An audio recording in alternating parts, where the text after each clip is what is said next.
మన ప్రభువును రక్షకుడైన యేసుక్రీస్తు పరిశుద్ధ నామమున ప్రియదేవుని సంగమ ప్రియదేవుని బిడ్డారా మరి ఉదయకాల సమయం దేవుని వాక్యాన్ని ధ్యానిస్తున్నాను. ముందుగా ప్రార్థన చేసుకుందాం. ప్రార్థన. కృపగల తండ్రి, దయగల మేసని బంగారు పాదాలకు లెక్కలేని వందనాలు, స్తుతులు, స్తోత్రములు.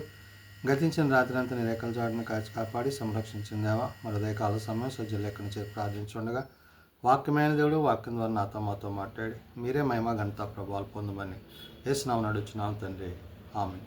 ప్రియదేవుని సంగమ ప్రియదేవుని బిడ్డలను నిర్దమకు ఏర్పాటు చేయిందని వాక్య భాగము ఎపిఫనియా తరువాతి రెండవ ఆదివారం కొరకు ఏర్పాటు చేయబడిన పత్రికా వాక్య భాగము అపోస్తులైన పౌలు ఎఫెసీలకు రాసిన పత్రిక 5వ అధ్యాయము 21 నుంచి 33 వచనాలు ధ్యానం చేసుకున్నాము.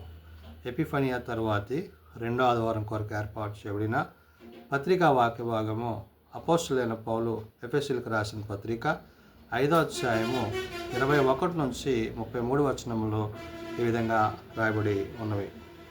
క్రీస్తునందలి భయముతో ఒకరికొకడు లోబడి ఉండుడి. స్త్రీలారా, ప్రభువునకు వలె మీ సొంత పురుషులకు లోబడి ఉండుడి. క్రీస్తు సంఘమునకు శిరస్సై ఉన్నలాగన పురుషుడు భార్యకు శిరస్సై ఉన్నాడు. క్రీస్తు శరీరమునకు రక్షకుడై ఉన్నాడు. ప్రియదేవుని సంగమా, ప్రియదేవుని బిడ్డలారా, పౌలు ఎఫెసీ సంఘానికి పత్రిక రాస్తూ దేవుని యొక్క శరీరమును, దేవుని యొక్క రక్షణను, క్రీస్తునందు విశ్వాసులుగా మనము కుటుంబాలుగా, కుటుంబ బాధ్యతలు కలిగిన బిడ్డలుగా దేవుని సొత్తై ఉన్నామనే విషయాన్ని పౌలు గుర్తు చేస్తున్నాడు. అంటే భార్యాభర్తలు కుటుంబ వ్యవస్థ క్రీస్తులో ఏ విధంగా కట్టబడాలో, వారు ఏ విధంగా దేవుని యందు, దేవుని మాటల యందు నిలిచి ఉండాలో, ఆ కుటుంబమందు క్రీస్తుని కలిగి ఉంటే అది ఎలాంటి స్థితిని వారికి కలిగిస్తుందో పౌలు ఇక్కడ గుర్తు చేశాడు. అంటే ఎఫెసీలో ఉండే కుటుంబాలు, వారి యొక్క కుటుంబ బాధ్యతలు ప్రభువునందు, పరిశుద్ధాత్మయందు, తండ్రి యొక్క ఉద్దేశం ముందు ఎలాగైతే జీవించాయో అదే రీతిగా నేడు సార్వత్రిక సంఘమందున్న మనకి పౌలు తన పత్రిక ద్వారా తెలియజేస్తున్నాడు. అందుకనే క్రీస్తునందలి భయముతో ఒకరికొకడు లోబడి ఉండండి అంటున్నాడు. అంటే మనం దేవునికి లోబడితే ఆ లోబడిన విధానాన్ని బట్టి లోకమందు, కుటుంబమందు భయము కలిగి ఉంటాము. దైవ భయం ఉంటే అప్పుడు దేవుని ప్రేమ మన యందు నిలిచి ఉంటుంది. కాబట్టి ఇతరుల పట్ల, కుటుంబం పట్ల ఆ ప్రేమను, భయాన్ని మనము కలిగి ఉంటామనే విషయాన్ని పౌలు ఇక్కడ గుర్తు చేశాడు.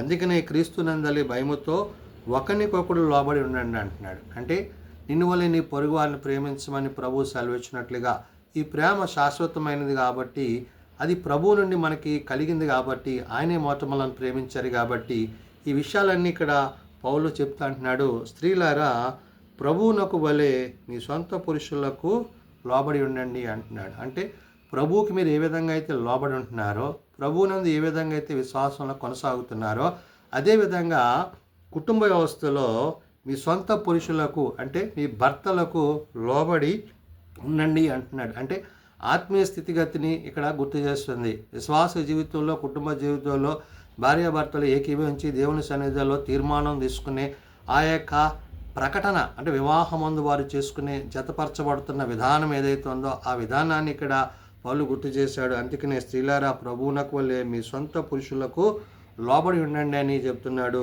క్రీస్తు సంఘమునకు శిరస్సై ఉన్నలాగున పురుషుడు భార్యకు శిరస్సై ఉన్నాడు అంటాడు. అంటే క్రీస్తు ప్రభువారు, ప్రభువు వెనక ఎలాగైతే ఆయన సంఘానికి శిరస్సై ఉన్నాడో ఆ విధంగా కుటుంబానికి, కుటుంబ బాధ్యతకి దేవుడిక ఒక విషయాన్ని చెప్తున్నాడు. క్రీస్తు సంఘమునకు శిరస్సై ఉన్నలాగున పురుషుడు భార్యకు శిరస్సై ఉన్నాడు అంటున్నాడు. అంటే ప్రతి భార్య తన భర్తను మరి శిరస్సుగా భావించి, అంటే క్రీస్తుని కలిగినదిగా భావించి, క్రీస్తుని ఎలాగైతే తాను ధరించిందో ఆ విధంగా తన భర్త విషయంలో కూడా ఆ విధంగా ఉండాలి అనే విషయాన్ని ఇక్కడ చెప్తూ క్రీస్తు శరీరమునకు రక్షకుడై ఉన్నాడు అంటున్నాడు. అంటే మీ శరీర అవయవాల చేత మీరు పాపం చేయకండి. ఆత్మీయంగా మీరు దేవునిలో బలపడినా మీ శరీర క్రియలకు దూరం కాకుండా క్రీస్తునకు శరీరాన్ని గురించి ఇక్కడ పౌలు చెప్పడంలో ఉద్దేశం అంటే క్రీస్తు శరీరమునకు రక్షకుడై ఉన్నాడు అంటాడు. అంటే కుటుంబ వ్యవస్థలో భార్యాభర్తల మధ్య మేరే అభిప్రాయాలు, భిన్నాభిప్రాయాలు ఉండకుండా వారిద్దరూ ఏకాత్మ కలిగి, ఏక హృదయం కలిగి దేవుని యందు, వాక్యమందు, విశ్వాసమందు, నిరీక్షణ యందు నిలిచిన వారైతే ఆ కుటుంబము వర్ధిల్లుతాదనే విషయాన్ని ఇక్కడ పౌలు గుర్తు చేస్తూ అంటున్నాడు. సంఘము క్రీస్తునకు లోబడినట్లుగా భార్యలు కూడా ప్రతి విషయములోనూ తమ పురుషులకు లోబడవలను అంటున్నాడు. సంఘము అనగా కుటుంబ వ్యవస్థ. దేవుడు ఆదియందు తల్లిదండ్రులను ఆదాము అవ్వలను ఎలాగైతే కుటుంబ వ్యవస్థను ఇచ్చాడో, వారిని వర్ధల చేసి అభివృద్ధి చెంది ఫలించి సమస్తమైన వాటి మీద అధికారాన్ని ఇచ్చాడో, అలాగా నేడు పౌలు కూడా చెప్తున్న మాట అంటే సంఘమునకు క్రీస్తుకు లోబడి ఉండుట అంటాడు. అంటే సంఘము అనగా సమాజముగా కూడిన మనందరమును బట్టి, కుటుంబాలను బట్టి, కుటుంబ వ్యవస్థలను బట్టి అక్కడ దేవుడు ఏం చేస్తున్నాడంటే సంఘము క్రీస్తుకు లోబడినట్లుగా అంటాడంటే ఈ కుటుంబాలన్నీ కూడా వాక్యమందు విశ్వాసమందు లోబడితే ఏమవుతుంది? భార్యలు కూడా ప్రతి విషయములో అంటున్నాడు. అంటే ఈ కుటుంబంలో బాధ్యత కలిగిన భార్యలు, మరి స్త్రీలు వారి పాత్ర ఏమైనది అంటున్నాడంటే తమ పురుషులకు లోబడవలను అంటున్నాడు. అంటే క్రీస్తును ధరించుకున్న వారిగా మీ భర్తల పట్ల అటువంటి విశ్వాసాన్ని, ప్రేమను మీరు కలిగి ఉండండి. దేవుని ప్రేమ చేత మీరు ముందుకు నడిపింపడండి అంటున్నాడు. పురుషులారా మీరును మీ భార్యలను ప్రేమించుడి అంటున్నాడు. అంటే ఏంటి? వాళ్ళు ఎలాగైతే, స్త్రీలు ఎలాగైతే తమ పురుషులను ప్రేమిస్తున్నారో అట్టి రీతిగానే పురుషుడు కూడా తన భార్యను ప్రేమించి వారిద్దరూ కూడా క్రీస్తునందు, క్రీస్తు ప్రేమయందు, పరిశుద్ధాత్మయందు వర్ధిల్లు వారై ఉండాలి అనే వ్యవస్థని, కుటుంబ వ్యవస్థని అక్కడ పౌలు గుర్తు చేశాడు. అందుకని పురుషులారా మీరును మీ భార్యలను ప్రేమించుడి అంటూ, అటువలే క్రీస్తు కూడా సంఘమును ప్రేమించి అది కళంకమైనను ముడతైనను అట్టిది మరి ఏదైనాను లేక అన్నాడు. అంటే ఏంటి?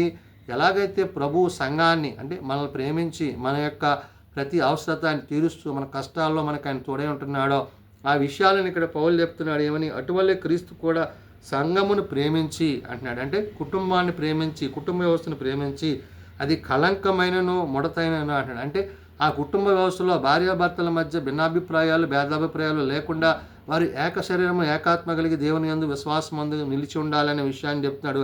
కళంకం అంటే దేవునికి అవమానం తెచ్చే రీతిగా ఆ కుటుంబ వ్యవస్థ ఉండకూడదు అంటున్నాడు.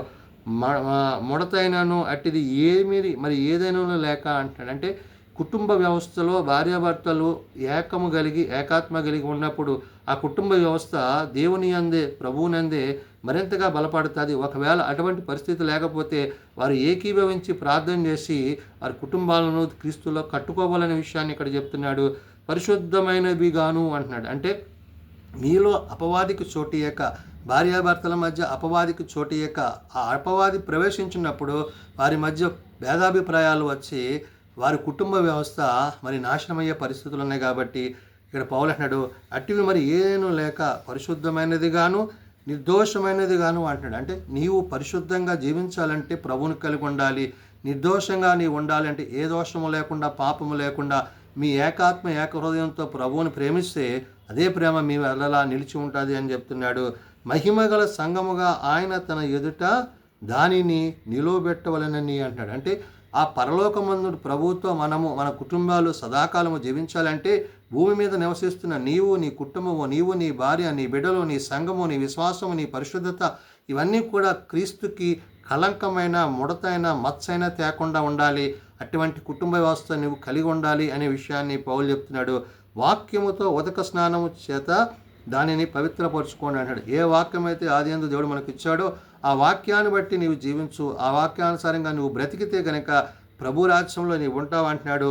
పరిశుద్ధపరచుబట్టుకే దాని కొరకు తన్ను తాను అప్పగించుకొనను అంటాడు. ప్రభు ఎలాగైతే ఆ పరిశుద్ధతలో మనం ఉండాలని మనందరి పాపం నిమిత్తము ఆయన తన్ను తాను అప్పగించుకున్నారో అలాగా క్రీస్తు కొరకు మనం ప్రత్యేకింపబడ్డ కుటుంబాలుగా ఉండాలని ఇక్కడ చెప్తున్నాడు. అటువలే పురుషులు కూడా తమ సొంత శరీరముల వల్లే తమ భార్యలను ప్రేమింప బద్దులై ఉన్నారు అంటాడు. ఇప్పుడు నా శరీరాన్ని నేను ఎంతగా ప్రేమిస్తున్నానో, నన్ను నేను ఎంతగా ప్రేమిస్తున్నానో అలాగా భార్య ఎడలకు కూడా అట్టి ప్రేమ కలిగి నీవు ఉంటే కనుక ఆ ప్రేమ ప్రభువు నుండి నువ్వు కలిగిందనే విషయాన్ని నువ్వు గుర్తెరుగుతావు. అట్టి ప్రేమ నీవు ప్రభువుని ముందు పొందుకున్నాక ఆ తర్వాత నీవు కుటుంబ ప్రేమలో నువ్వు ముందు కొనసాగుతానే విషయాన్ని గుర్తు చేశాడు.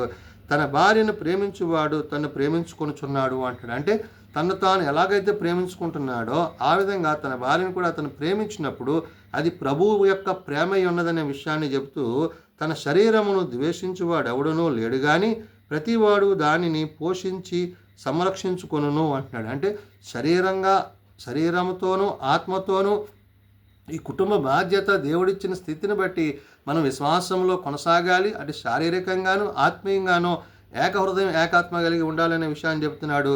మనము క్రీస్తు శరీరమునకు అవయవములై ఉన్నాము గనక అలాగే క్రీస్తు కూడా సంఘమును పోషించి సంరక్షించున్నాడు అన్నాడు. క్రీస్తు యొక్క శరీరానికి మనం అవయవాలు అంటే మనం క్రీస్తుని కలిగి ఉన్నాము.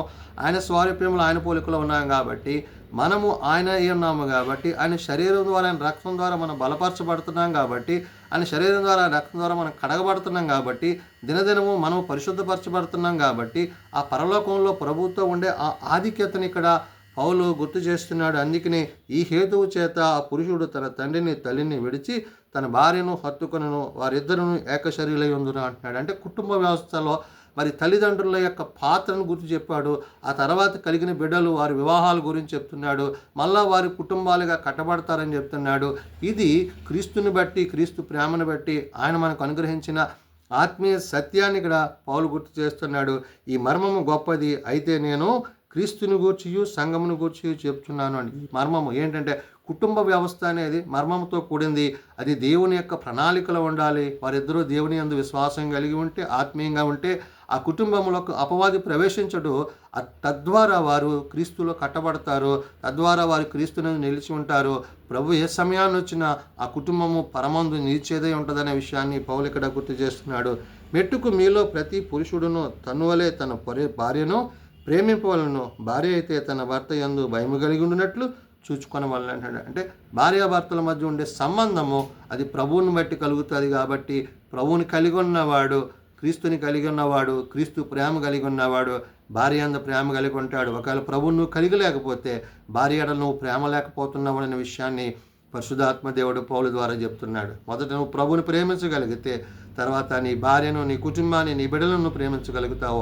ఒకవేళ నువ్వు ప్రభువుని ప్రేమించకుండా భార్యను ప్రేమిస్తున్నావంటే అది ఆత్మీయతమైన కాదు అనే విషయాన్ని పౌలు ఇక్కడ గుర్తు చేశాడు. అందుకని ఇక్కడ అంటున్నాడు ఆయన, మెట్టుకు మీలో ప్రతి పురుషుడును తన వలే తన భార్యను ప్రేమింపవలను అంటున్నాడు. నిన్ను నువ్వు ఎంతగా ప్రేమించుకుంటున్నావో నీ భార్యను కూడా నువ్వు అంతగా ప్రేమించడం అనేది క్రీస్తుని బట్టి కలిగేదే తప్ప అది శారీరకంగా కాదనే విషయాన్ని చెప్తున్నాడు. భార్య అయితే తన భర్త యందు భయము కలిగినట్లుగా చూసుకున్న వాళ్ళు అంటున్నాడు. అంటే తన భర్త ఏ విధంగా తను ప్రేమిస్తుందో తన భార్య గుర్తెరిగి అది దైవికంగా వారు కలిసి ఉండడం అనేది ఆశీర్వాదకరము.